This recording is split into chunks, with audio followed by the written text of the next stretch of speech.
Evangelho segundo escreveu São Lucas, capítulo 5. Os irmãos olhem por mim, olhem pela minha família, minha esposa Késia, meu filho John, fez um aninho domingo passado, e há um ano que a nossa casa é diferente. Aleluia, né? Tem alegria. Glória a Deus. Já tinha, mas agora com a criança, sabe aquela alegria de criança em casa, né? E tem um bocado de brinquedo espalhado pela casa. A nossa casa agora é diferente.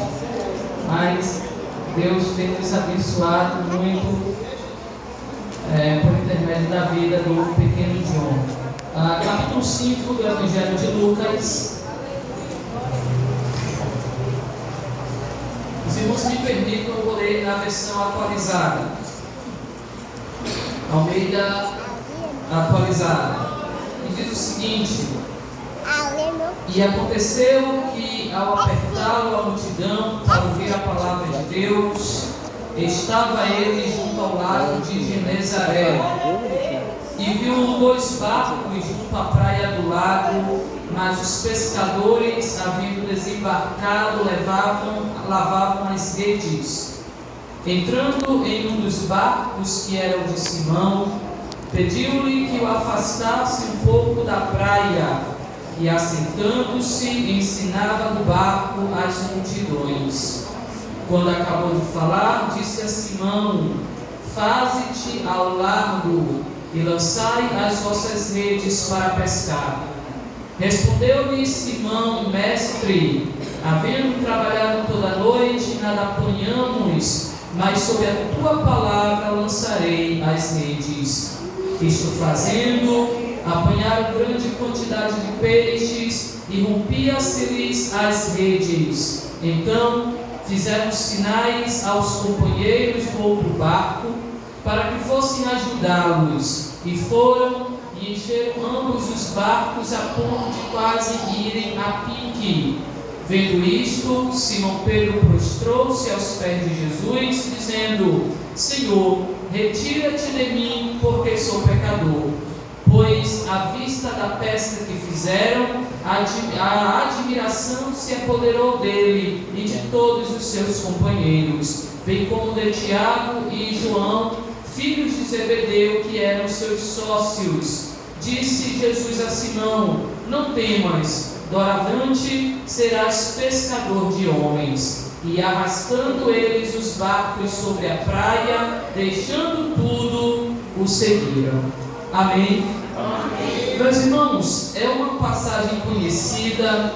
Nós estamos falando aqui de missão, né? Missão é o centro da atividade da igreja, porque Jesus, antes de ser assunto aos céus, ele disse que não nos deixaria órfãos, nos daria um consolador. E em Atos capítulo 1, versículo 8, ele disse que nós seríamos revestidos do Espírito Santo e seríamos missionários em toda a terra, né? Seríamos testemunhas tanto em Jerusalém como em Samaria e Judéia e todas as terras e até os confins do mundo. Então, a Igreja de Cristo, ela tem como missão principal o evangelismo, a pregação do evangelho, a colheita de almas. Essa é a missão principal da igreja.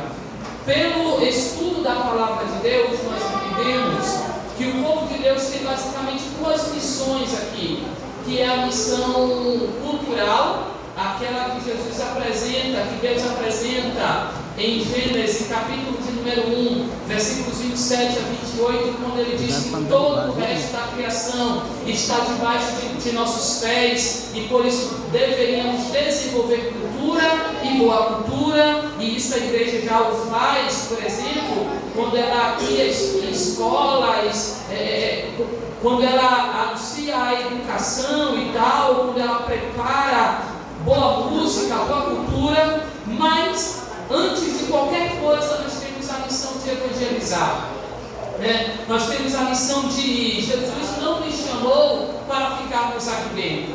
Max Lucado, ele tem um livro um caso que um dia o seu avô chamou ele e o seu irmão para irem para a roça, para um sítio fora da cidade para pescarem. Para pescar, e gostavam de pescar. E ele disse que quando eles foram, no fim de semana que eles chegaram aí para pescar, deu neve na região e ninguém saiu para pescar. Ele, irmão pequeno, e como não foram pescar, eles ficaram brigando dentro de casa.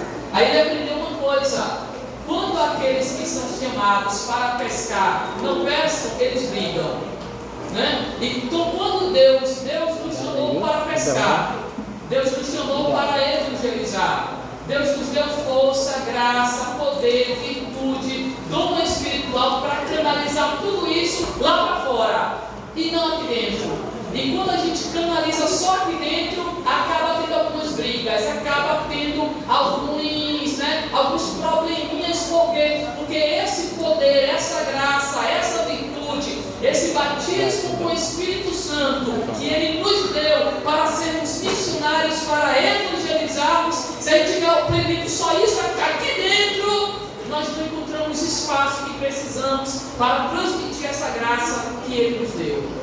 Então a igreja é isso, né? É a diferença da missão da igreja para a missão de Israel no Antigo Testamento.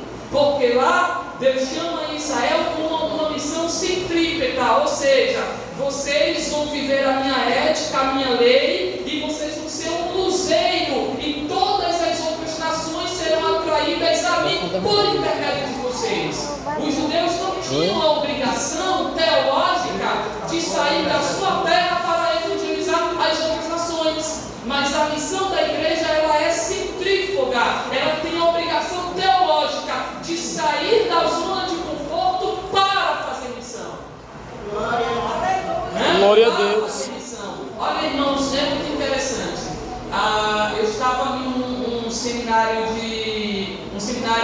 teológico ano passado ali na nossa capital, e nós recebemos o pastor Douglas Batista. O pastor Douglas Batista disse uma coisa que me chamou muita atenção. Ele disse que hoje só os crentes da Assembleia de Deus do Brasil batizados já somam basicamente 30 milhões. É muita gente. É muita gente. Em um país de 220 milhões de habitantes, você tem uma igreja protestante de 30 milhões, é uma igreja muito grande. Soma-se a isso todos os outros evangélicos, né? Os outros evangélicos, e eu digo aqui de cunho renovado, avivado, ou pentecostal, como a Assembleia de Deus, já se chega a uns 60 milhões de evangélicos, né? Alguns gráficos sociológicos de religião apontam que em 2032 haverá um cruzamento, ou seja, o Brasil vai deixar de ser um país católico para ser um país evangélico. O número evangélico vai crescer e o número de católico vai cair, né? Isso vai acontecer, segundo os dados, isso vai acontecer ali por volta de 2032 e tal, né? Então nós estamos crescendo. E é interessante que, se você chegasse no Brasil, olha que coisa, se me falta a memória, no ano de 1932, o primeiro evangélico a surgir em um livro, em um texto, como herói, recebeu o nome de Visconde de Sabugosa, por Monteiro Lobato. O Visconde de Sabugosa era um protestante. Ele era um protestante britânico, calvinista, com a barbicha. Foi a primeira vez que surgiu um protestante na literatura brasileira. Porque até então a igreja brasileira era muito fraquinha, a igreja evangélica era muito fraquinha. Mas bastou os pentecostais surgirem aqui por volta de 1911 que a coisa começou a desenrolar. E aí a igreja cresceu, e chegamos a esse número. E por que isso acontece? Porque desde John Wesley, no século XVIII, a igreja protestante pensou em missão, pensou em sair da zona de conforto e evangelizar o mundo. Os séculos XVI e XVII foram os séculos das missões católicas. Tanto é que nós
Isso é característica nossa. A lição, o fogo misturado de evangelizar o mundo. Glória a Deus. Então, irmãos, nós não podemos perder este fogo.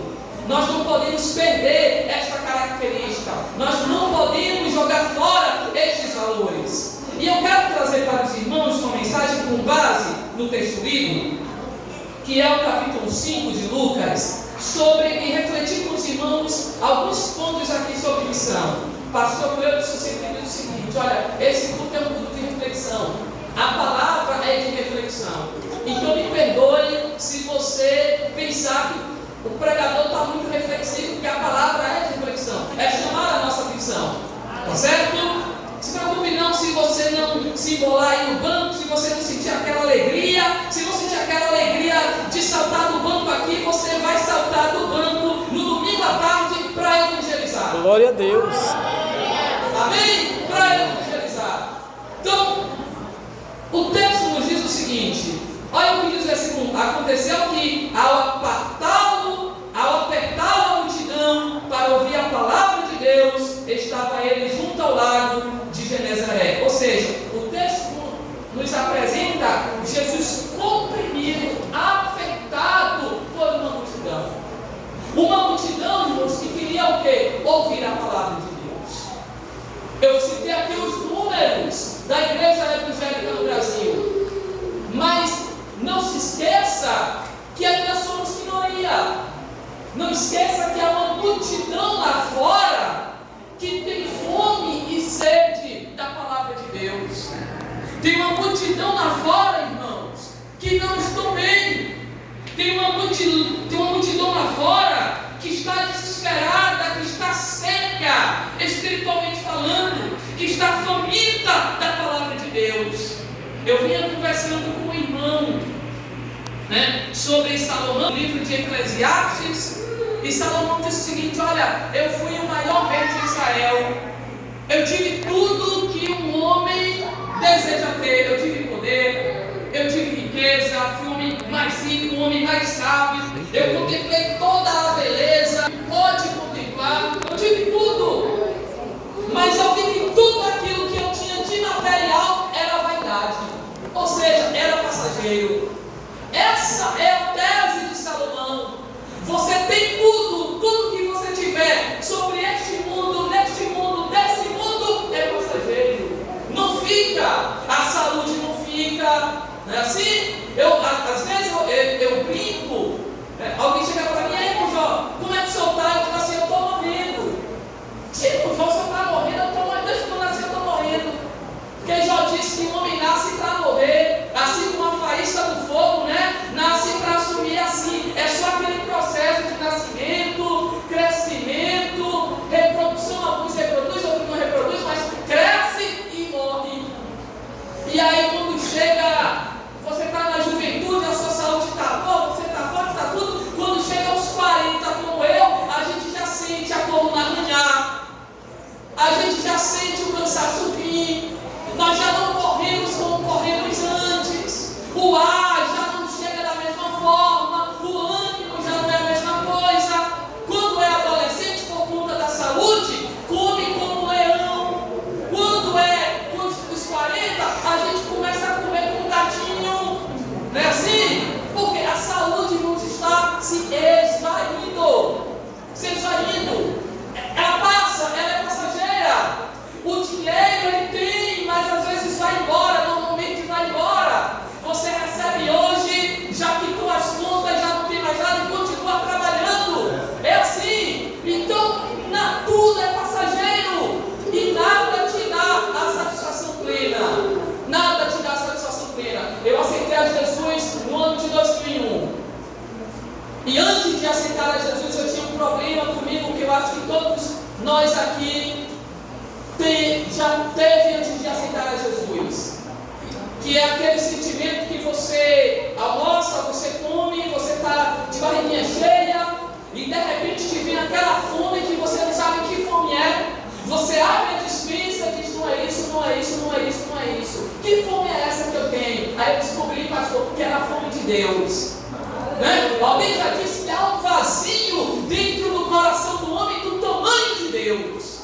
É como se tivesse a frecha de uma chave que só Deus preenche. O dinheiro não preenche, o alimento não preenche, a festa não preenche, a saúde também não. Às vezes nem a família, você pode ter a família reunida ali, mas aquela fome está lá te corroendo por dentro.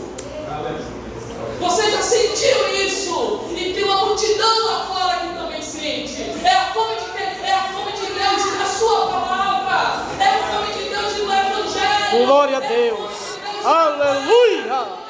Da presença do Espírito. Oh, glória a Deus.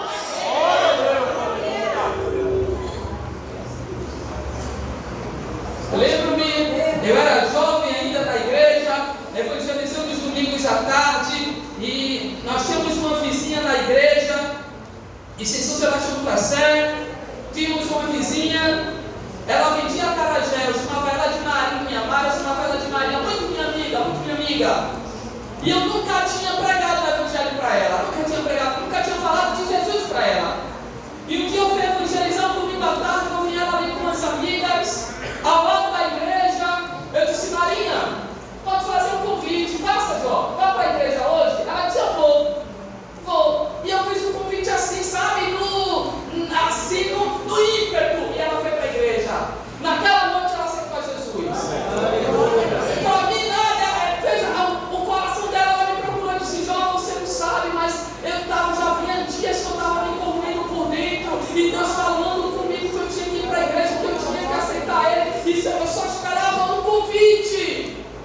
Aí ela aceitou a Jesus, depois se batizou, foi batizada na igreja, depois encontrou um romance em outra igreja, na igreja batista. Ela falou comigo: irmão Jó, um irmão lá da Batista me chamou, me fez o pedido de casamento. Ela já tinha seus parentes, estava sozinha, ele era um viúvo, seu irmão veio acumulado e tal. E o que você acha? Eu disse: Maria, você já orou? Já orei. Mas hoje, Jó, mas eu estou porque você me convidou, você me evangelizou e tal, você falou comigo, e eu me batizei aqui, eu tenho medo de você ficar triste. Pelo amor de Deus, eu quero ver você crente, sempre crente. Ela foi lá, casou, viveu bem, depois de um mês de casada, Maria estava trabalhando em casa, no sábado à noite, vendendo acarajé.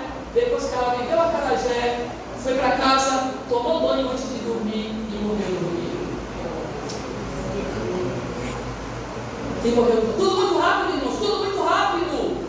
Tudo muito rápido. As pessoas estão precisando de Jesus. As pessoas lá estão precisando que alguém vá lá e convide, porque o diabo coloca vergonha de entrar na igreja. O diabo, irmãos, ele conversa no ouvido das pessoas, colocando muitas ideias. Ninguém gosta de mim. As pessoas ficam olhando para mim, ficam rindo de mim. Ele coloca isso para impedir. Ele só precisa de um convite para vir para a igreja e aceitar a Jesus pela fé. Há uma multidão lá fora, de rico, de pobre, de negro, de branco, de pessoa importante ou de pessoa que parece que não tem importância alguma, mas pelo menos para a sociedade, para Deus sempre terá, para nós sempre terá, que estão oprimidas dessa fome espiritual da palavra de Deus. Glória a Deus. Da palavra de Deus. Porque nada nesse mundo preenche. Eu oro a Deus, eu sempre oro a Jesus e eu falo: Jesus, eu não sei mais como é viver sem o Senhor. Eu não sei mais o que é viver sem o Senhor. Eu não sei, porque desde a minha, quando eu aceitei a Jesus, que Satanás chega no ouvido e diz: vai, volta para lá. Lá tem isso, tem aquilo, mas eu dobro os joelhos, faço as contas e diz: o que seria a minha vida sem Deus? Seria uma miséria, seria uma vida de fome, seria uma vida de destruição, seria uma vida de choro, de lágrimas, de dor. E a minha vida por Deus é uma vida preenchida, é uma alma alegre. Glória a Deus. Aleluia. Pessoas precisam disso. Glória a Deus. Da palavra de Deus.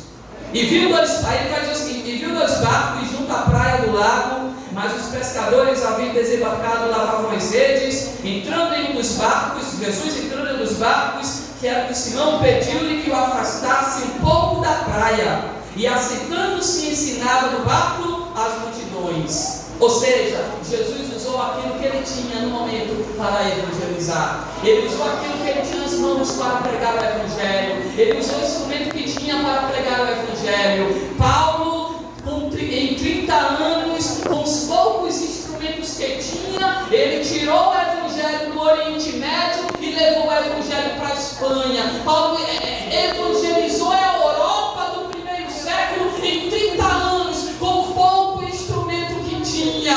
Nós hoje temos a internet, temos som, temos instrumento para pregar o Evangelho, para anunciar o Evangelho. Por favor, meu irmão, não use a sua rede social para chorar na rede social, para dizer que está sofrendo na rede social. Nós estamos vivendo, irmãos, um momento de tanto mimimi. As pessoas ficam chorando na rede social para atrair like, faz tanta coisa para atrair like. Não, anuncia o Evangelho na tua rede social. Jesus! Prega Jesus! Aleluia! Jesus tem que estar na sua rede social. Jesus tem que estar na tua vida. Jesus tem que estar na tua fala. Jesus tem que estar em tudo aquilo que você faz. Glória a Deus! Use os instrumentos que você tem. Use os talentos que Ele te deu. Use a música. Use a arte. Use a educação. Use a palavra. Use o discurso. Use tudo aquilo que Ele te deu para a proclamação do Evangelho de nosso Senhor e Salvador Jesus Cristo. Glória a Deus! Aí ele vai dizer o seguinte, versículo 5, 4. Quando acabou de falar, Jesus viu que Simão e os amigos tinham chegado de uma pesca, tristes porque tinham trabalhado, pescado a noite toda e não tinham apanhado nada. E Jesus pede, o texto sugere que Jesus já conhecia Pedro, sim, porque no Evangelho de João, capítulo de número 1, André é um dos 2 discípulos que eram discípulos do João Batista, e eles veem Jesus Cristo batizando e diz a João que vão seguir Jesus, e João deixa, eles vão. Aí eles dizem, mestre, onde moras? Vinde e veja onde eu moro. Eles ficam com Jesus, comendo da comida e bebendo da água de Jesus até o fim da tarde. Quando eles voltam, eles alegres, diz que um é André, irmão de Simão. E eles encontram Simão Pedro e levam Simão a Jesus, dizendo, olha, Pedro, nós encontramos aquele de quem Moisés escreveu e de quem os profetas escreveram. Olha que coisa linda, quando você lê o Antigo Testamento, ele anuncia Jesus, de Gênesis a Malaquias, ele anuncia Jesus. A Bíblia, de Gênesis a Apocalipse, anuncia Jesus, nos ensina uma coisa, a nossa vida da conversão ao túmulo deve anunciar Jesus. Glória a Deus! Nós encontramos aquele de quem Moisés escreveu, de que os profetas escreveram, porque, como diz J. Neto, não é Paulo, não é João, nem Davi, nem Sansão, não é Jó, nem José, nem Abel e nem Noé, não é, o nome é Jesus. Aleluia! O nome é Jesus. É Jesus, irmão. Quem muda é Jesus, quem salva é Jesus, quem transforma é Jesus. A cruz de Cristo é suficiente. Tem alguém que anuncia, não, você precisa de Jesus mais alguma coisinha. Não tem coisinha nenhuma. Não, é Jesus mais alguma inserção, não tem inserção nenhuma. É Jesus mais alguma campanha dos 300, não tem 300, nem 500, nem 1000. É só Jesus Cristo. Aleluia! Oh, glória a Deus! É Jesus. E aí, ele apresenta Simão a Jesus, e ali é o primeiro momento que Simão encontra-se com Cristo, e Jesus já chama ele de Pedro, e segundo o texto, parece-nos que aqui é o segundo momento que Jesus tem com Pedro, vai ter com Pedro, quando ele vem da pesca, e Jesus entra no barco de Pedro, e começa a pregar o Evangelho, e Jesus está pregando, as multidões estão apertando, Jesus está ensinando, está proclamando o Evangelho. De repente ele olha para Pedro e os amigos e diz, Pedro, faze-te ao alto, vai à região mais funda do lago Senhor, nós trabalhamos, pescamos a noite toda, não apanhamos nada, mas porque o Senhor diz, vamos lançar a rede. Sobre a tua palavra, vamos lançar a rede. Irmãos, a nossa autoridade para pregar o Evangelho é a ordem de nosso Senhor e Salvador Jesus Cristo. É segundo a sua palavra, porque a palavra de Jesus Cristo é suficiente. A palavra de Deus é suficiente. É por isso que nenhuma outra organização tem autoridade para anunciar o Evangelho de Jesus Cristo. Somente a igreja. Glória a Deus. É por isso que nós temos que ter cuidado com coaches. É por isso, porque coach não tem autoridade para pregar o Evangelho. Coach proclama a empresa. Aqui, quem proclama é missionário, é pregador, é evangelista. São os crentes autorizados por Deus para pregar o Evangelho. E Jesus já nos deu essa ordem. E Pedro acreditou, Senhor, olha Senhor, eu passei tudo, mas olha que coisa, irmãos, você tem que acreditar, porque você passar a noite toda pescando, porque até que se prova o contrário, Jesus nunca foi pescador, Jesus era carpinteiro, Pedro era pescador. Pedro sabe a lógica do rio, a lógica da pesca. Ele viu que não dava para peixe, o mar não dava para pescar naquele dia.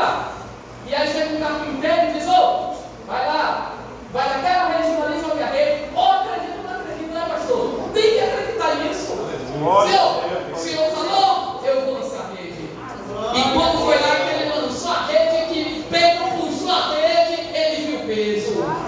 Ele viu o peso da palavra de Deus. Aleluia! Faz a obra, firmado, sustentado na palavra de Deus. Ele sente o peso do resultado, o peso do retorno. Irmãos, a palavra de Deus é suficiente.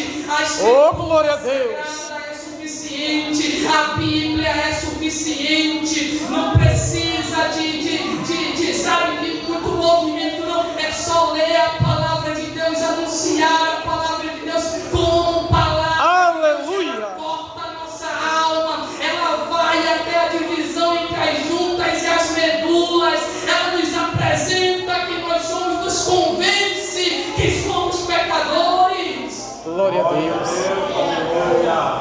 Diz que Rui Barbosa, em um domingo, vizinho do século XIX, ele gostava de um joguinho com os colegas, uma cachaçinha, nos domingos, e aí ele viu a igreja cristã já tinha chegado ali, no Segundo Império, e ele viu alguns crentes, e ele chamou dos crentes e disse, eu vou para casa agora, vou ler a Bíblia todos nessa semana. Domingo que vem eu vou aqui e apresento para vocês todos os erros que tem na Bíblia.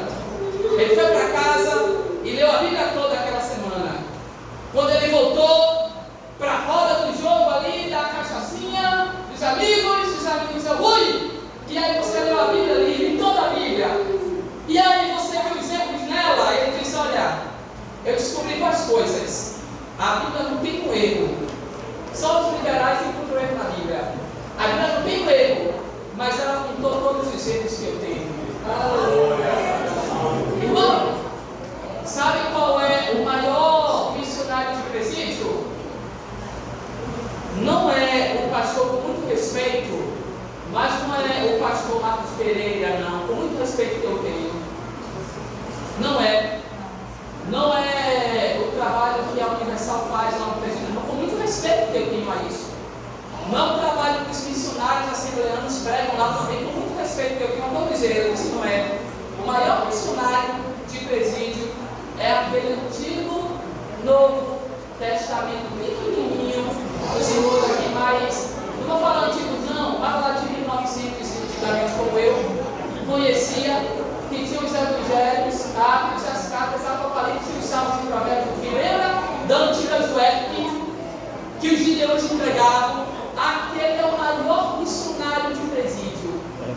Porque quando chegava lá no presidiário, aquela questão lá, alguns educadores e tal, para tentar ressocializar, eu disse, não, é porque você aconteceu isso,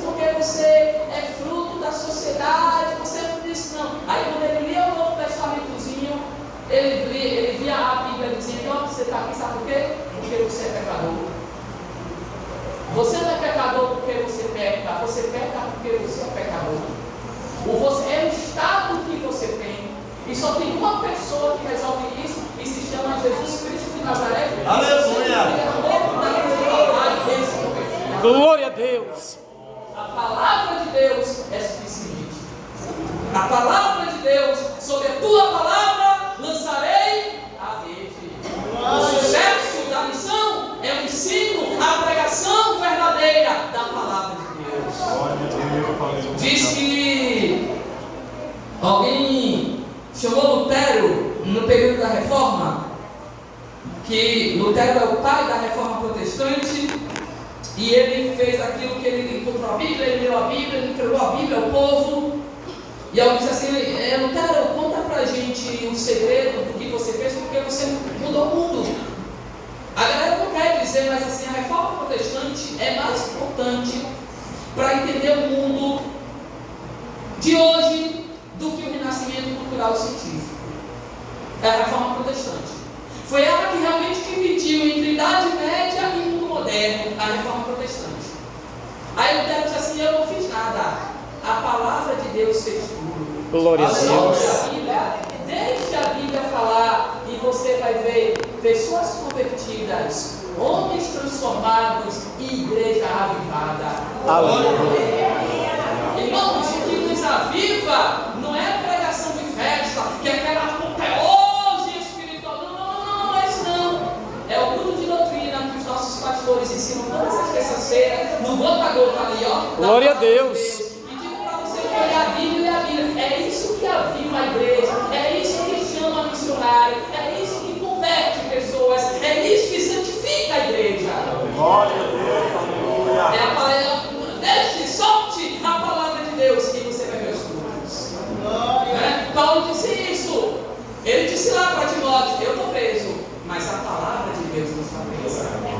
A palavra de Deus não está presa. Então o que é que nós devemos fazer como missionários que somos? Soltar a palavra de Deus, largar a palavra de Deus, deixar que a palavra de Deus fale. Aleluia! As multidões, e elas serão libertas. Amém? Que Deus em Cristo nos abençoe. Foi bom estar com os irmãos, o horário já deu. Ore por nós, meu pastor.